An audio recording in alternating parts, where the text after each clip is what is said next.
Hello friends, happy Krishnashtami శుభాకాంక్షలు అండి అందరికీ. ఈరోజు కృష్ణుని పుట్టినరోజు అండి.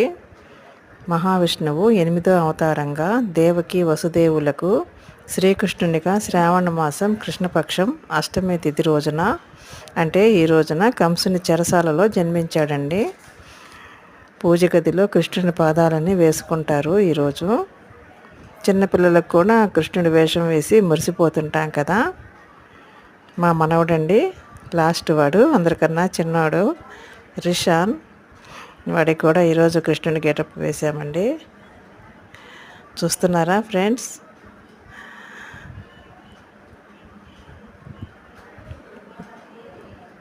Okay friends, subscribe my channel, like ఇవ్వండి. Thank you friends.